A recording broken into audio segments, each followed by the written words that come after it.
Hello, I'm Nadia Jani and you're watching AnewZ. Here are your top stories. Israeli Prime Minister Benjamin Netanyahu has ordered talks for the release of hostages in Gaza and approved a major assault on Gaza City.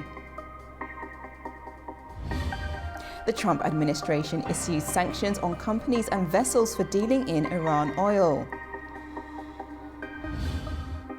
And a high-level meeting between Turkmenistan, Azerbaijan and Uzbekistan held in Turkmenbashi.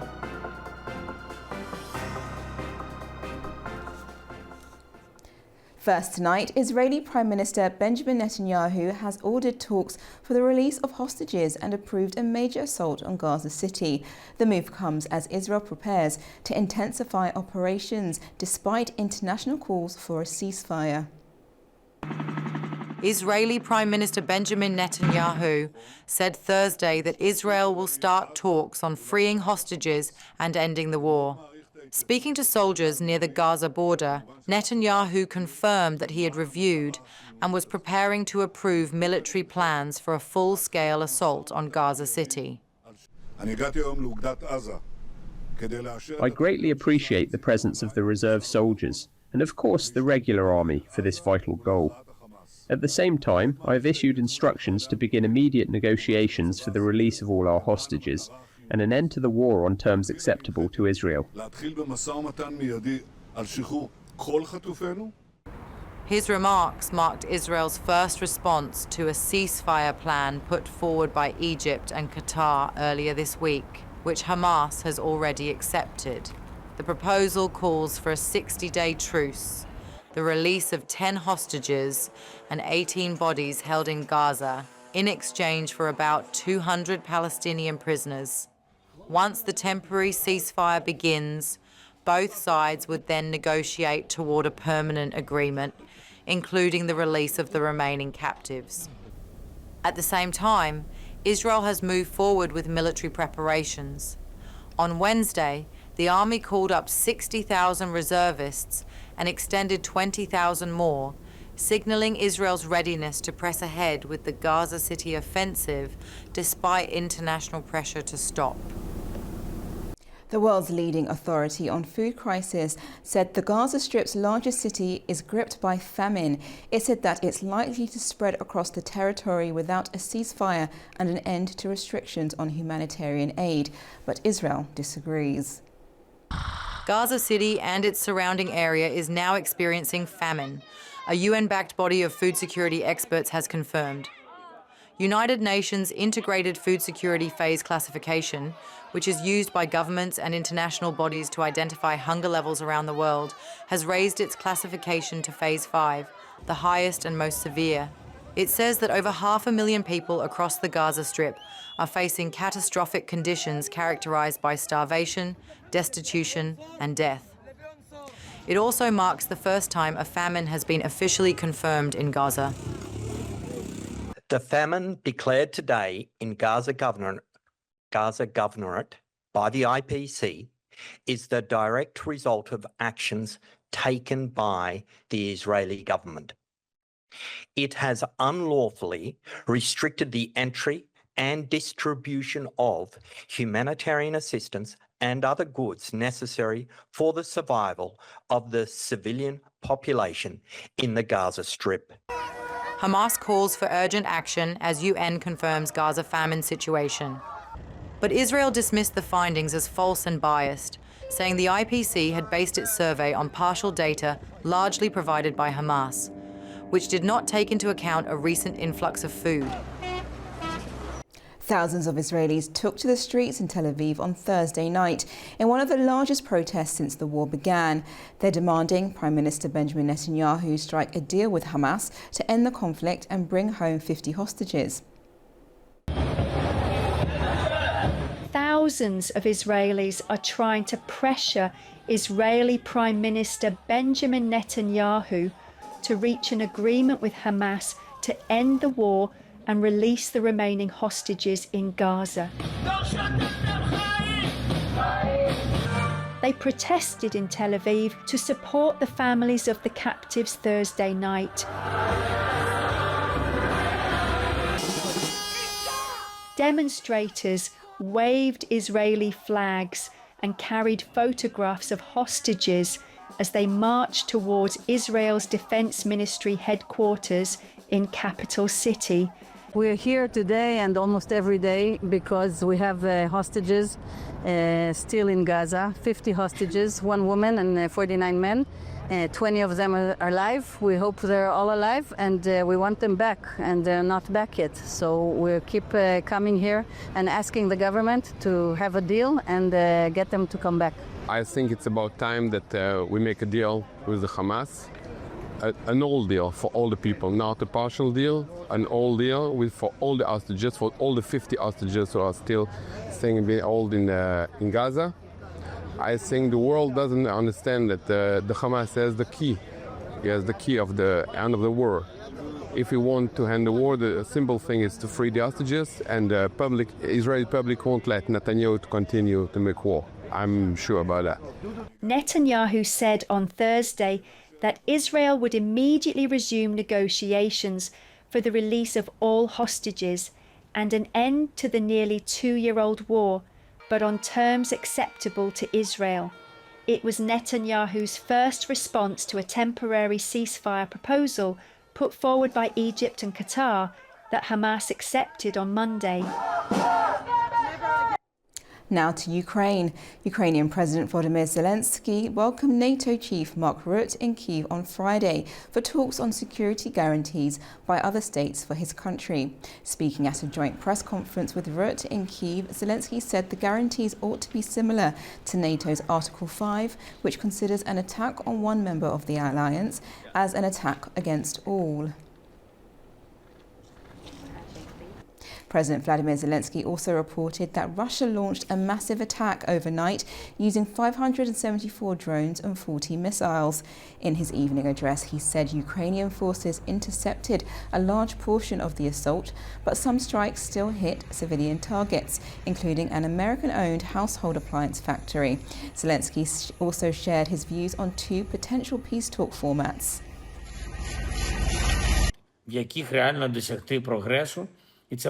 There are 2 negotiation formats which realistically can bring progress, and one of these is to meet at the leadership level. A bilateral format of Ukraine-Russia, and a trilateral one, Ukraine-US-Russia. We discussed that in Washington. Putin talked about that during his call to President Trump. Now what we hear from Russia is just, truth be told, simply indecent. They are trying to get away from the need to hold a meeting. They don't want to end this war. They carry on with massive strikes on Ukraine and very tough assaults on the front line, and even launch missiles on an American company similar to many of other absolutely civilian targets of ours.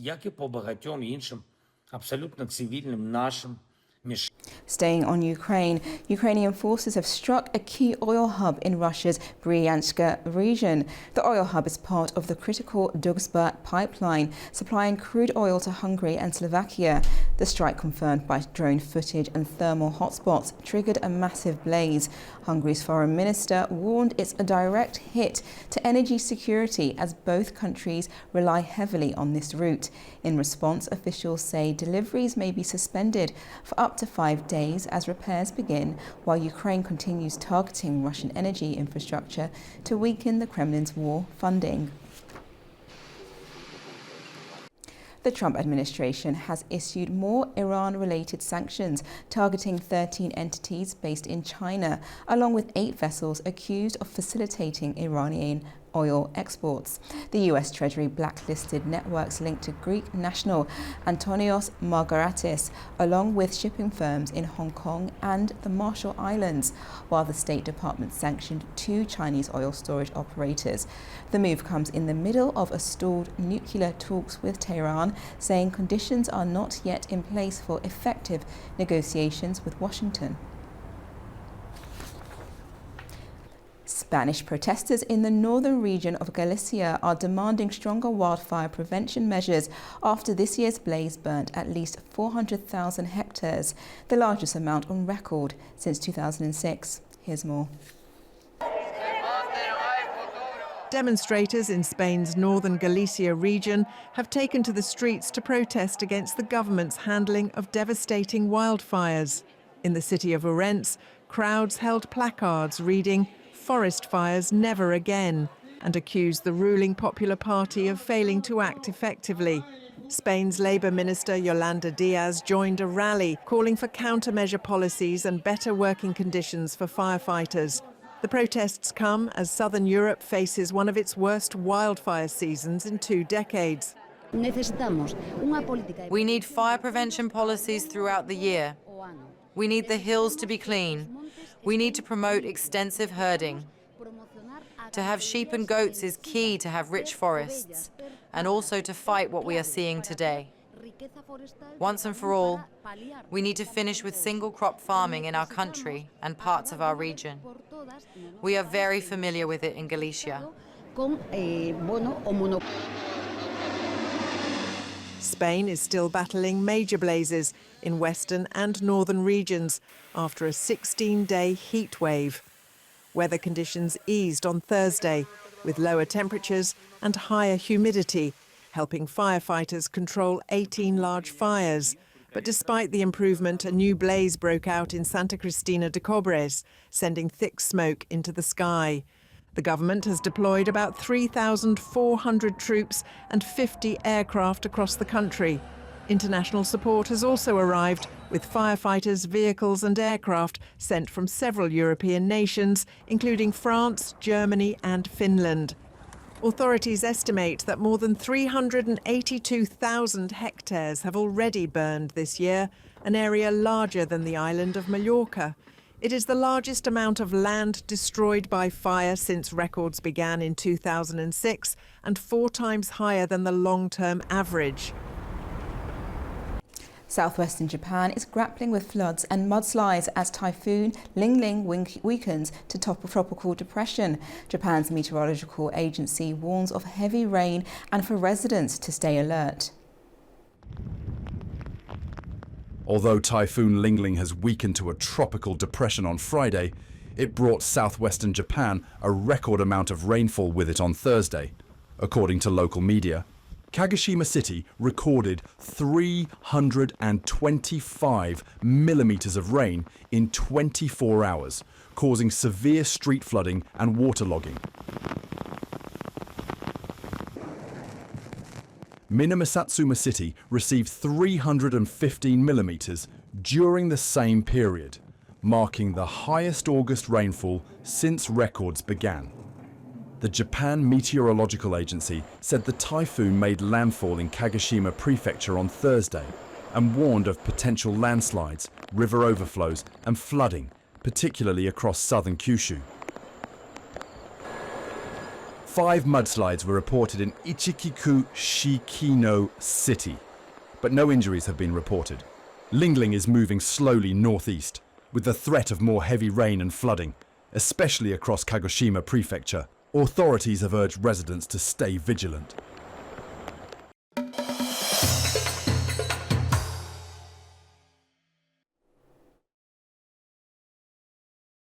Turkey says it will send military experts to Syria.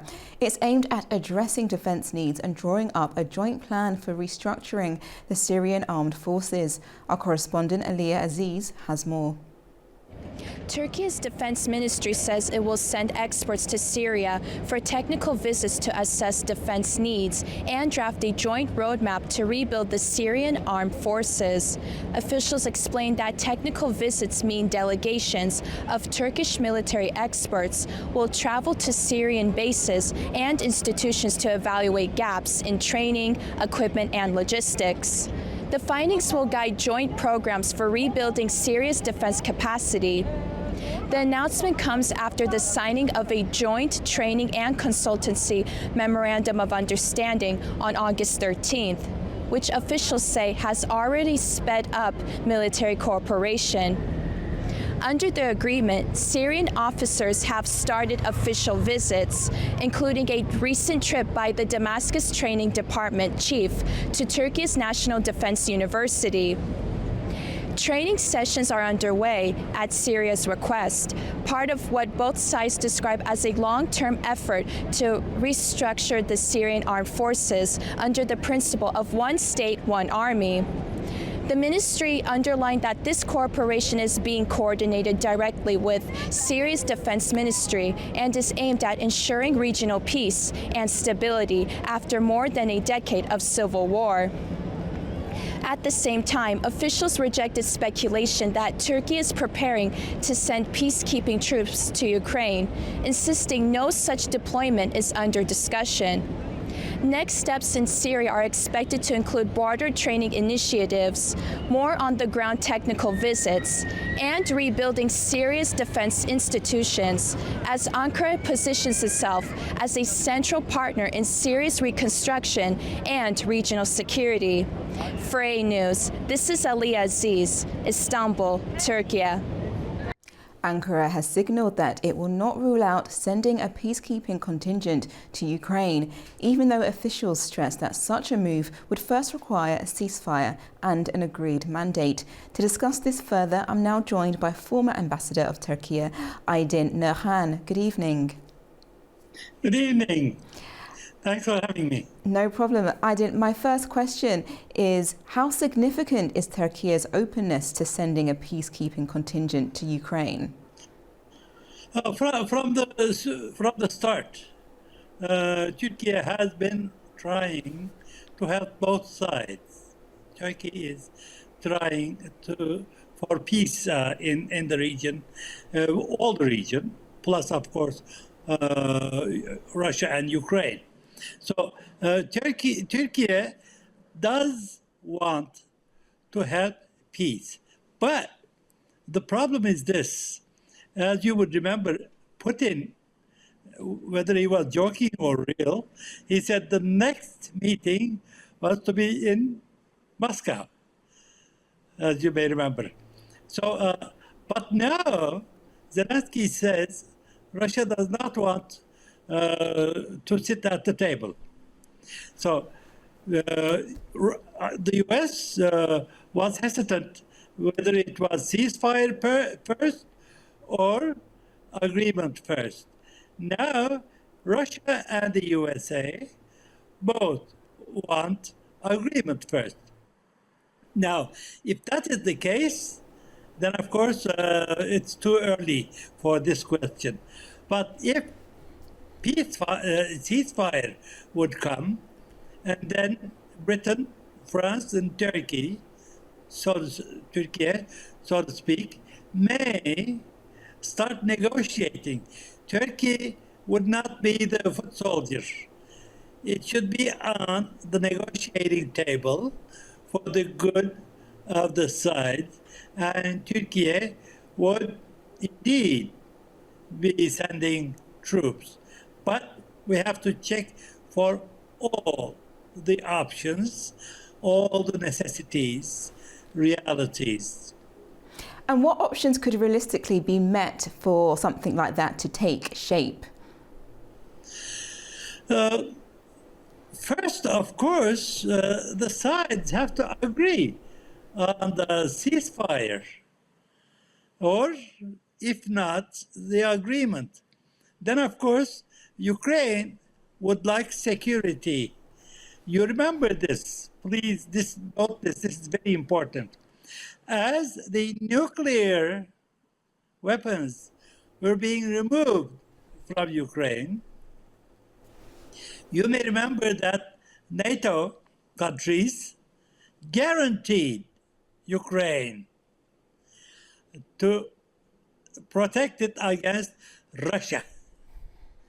What happened?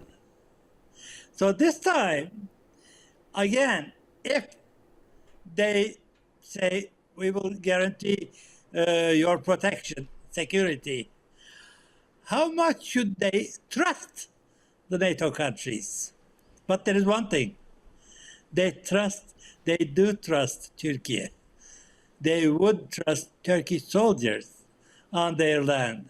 So Turkish presence as a force would help them indeed. And Turkey has very good relations with Russia. And if they really agree on Turkish soldiers being in Ukraine, then Russia would also agree to it, then it would be a realistic position. And Turkey will be for it, but not as the foot soldiers of NATO or other NATO countries. No. Okay. Turkey would be among the deciding countries for this mission.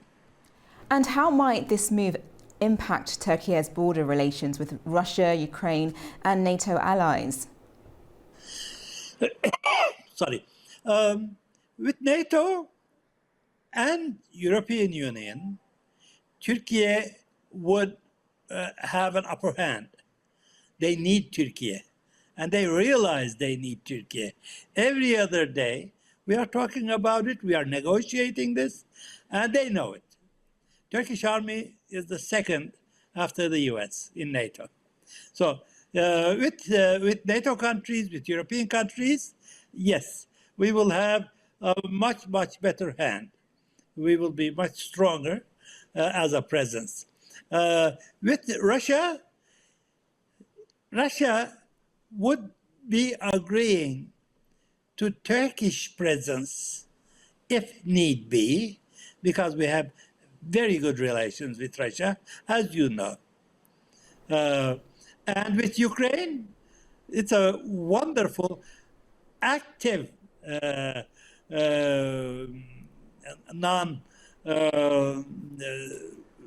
being on either side. What we do is we are giving planes to Ukraine. We are giving equipment to Ukraine, but we are being good with Russia also. We are against Russian presence in Crimea, but we are good with Russia. This is a very complicated foreign policy, skillfully applied by President Erdogan. Thank you so much for your insights, Ambassador Aydin. Thank you. I thank you. Have a good evening. Turkey has laid the foundation for a major new railway linking Kars, Igdir, Aralık and Dilaju. Transport and Infrastructure Minister Abdulkadir Oralılu says the line will serve as the key to opening the Zangezur corridor. He called the project both geopolitical and geostrategic, boosting trade, strengthening cooperation in the South Caucasus and supporting peace.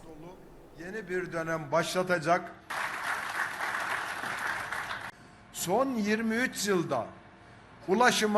the past 23 years, Turkey has invested $300 billion in transport infrastructure, with $64 billion allocated to railways. In 2025, an additional 3,000 kilometers of new track have been added, bringing our total railway length to 14,000 kilometers. This railway will make a major contribution to regional and global trade. The project once again proves Turkey's mission of mediation and its contribution to peace. Turkey is presenting a vision that considers the future of the global economy. Kars will be the Iron Gateway, Igdir will become a global trade hub, while Aralık and Dilaju will be the key to the Zangezur corridor. The Kars, Igdir, Aralık, Dilaju railway line is more than a transport project. It is a road of unity, prosperity and peace that will resonate internationally. This route will strengthen economic cooperation in the South Caucasus, accelerate the opening of borders, and speed up the normalization of diplomatic relations.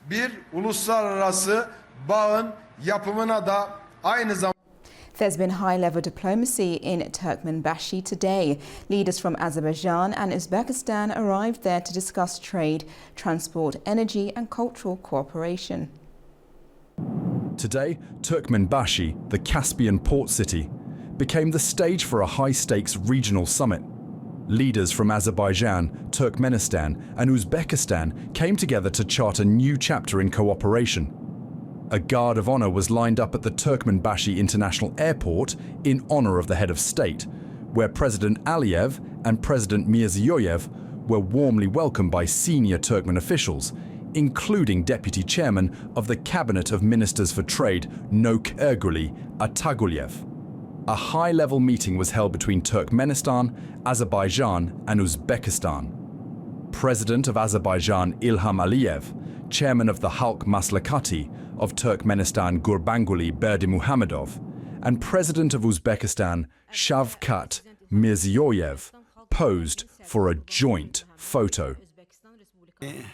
During an expanded bilateral meeting, President Aliyev and Chairman Berdimuhamedov emphasized the deep historical and cultural ties between Azerbaijan and Turkmenistan. Berdimuhamedov highlighted the potential to further expand political, diplomatic, trade, economic, cultural and humanitarian cooperation, including energy, transport and the textile industry. President Aliyev underlined the strategic importance of the east-west transport corridor passing through both countries, noting how modern seaports, airports and railways in Turkmenistan and Azerbaijan are creating advanced infrastructure for regional connectivity. He stressed that frequent, high-level meetings send a strong message of brotherhood and solidarity to the region and the world. The discussion also touched on the potential of a transport corridor involving Azerbaijan, Turkmenistan and Uzbekistan. The meeting concluded with a joint press statement, reaffirming the leaders' commitment to peace, stability and new cooperation formats in the South Caucasus and Central Asia. Azerbaijan, Turkmenistan and Uzbekistan signed a joint statement reaffirming their cooperation. Several agreements were also concluded, including a memorandum of understanding on developing international air connections between Azerbaijan and Turkmenistan, a protocol on establishing sister city ties between Fuzuli and Arkhardag, and a trilateral MOU on transport and logistics cooperation among the three countries' transport ministries and railway authorities. At the end of the event, Chairman of the Halk Maslakati of Turkmenistan Gurbanguly Berdimuhamedov, on behalf of President of Turkmenistan Serdar Berdimuhamedov and the Turkmen people, presented the head of state with an Akalteke horse named Taus. President Aliyev described the day as historic, emphasizing that Azerbaijan and Turkmenistan will continue to move forward shoulder to shoulder as brotherly nations. Iran launched its first military exercise since the end of its 12-day war with Israel. State television reported this on Thursday. A video shared by Iranian military showed Navy vessels launching missiles at targets in the sea in the Gulf of Oman and the Indian Ocean. Iran state media reported that the Sustainable Power 1404 exercises aims to enhance combat capabilities, improve operational command and control, and create deterrence through domestic capabilities.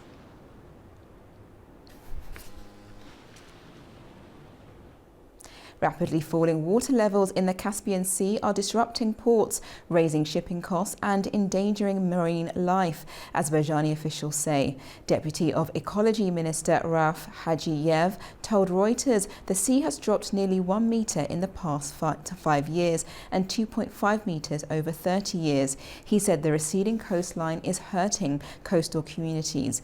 Azerbaijan and Russia have set up a joint working group and plan to approve a monitoring programme in September. Afghanistan and Kazakhstan are strengthening cooperation in the health sector. Kabul's Minister of Public Health met with the ambassador of Kazakhstan in Kabul to discuss ways of expanding medical support and training opportunities. Our correspondent Tamim Bahis has more. The Minister of Public Health met with the ambassador of Kazakhstan in Kabul, where both sides discussed improving the skills of Afghan healthcare workers, expanding services in remote areas, providing hospital equipment, and sharing expertise in controlling infectious diseases. The minister stressed that Afghanistan is working to build general hospitals in over 300 districts, with the goal of reducing maternal and child mortality and ensuring equal access to healthcare across the country. He called on Kazakhstan to support these efforts either by providing equipment or investing in the construction of hospitals, particularly in northern Afghanistan. The ambassador reaffirmed Kazakhstan's commitment, calling Afghanistan a friendly partner, and pledged training opportunities for Afghan doctors and nurses as well as sending technical teams to support joint programs. This meeting reflects broader bilateral ties between the two nations. Kazakhstan has been active in Afghanistan through trade, education and humanitarian aid, including wheat exports and scholarships for Afghan students. Health cooperation now adds another dimension in this relationship as both countries seek to expand mutual engagement. Officials on both sides say the new initiatives mark an important step in strengthening Afghanistan-Kazakhstan relations, with healthcare emerging as a key area of focus for future cooperation. This is Turkmenbashi in Kabul for AnewZ. That's all we have for now. From all of us in the studio, thank you for watching and stay tuned to AnewZ.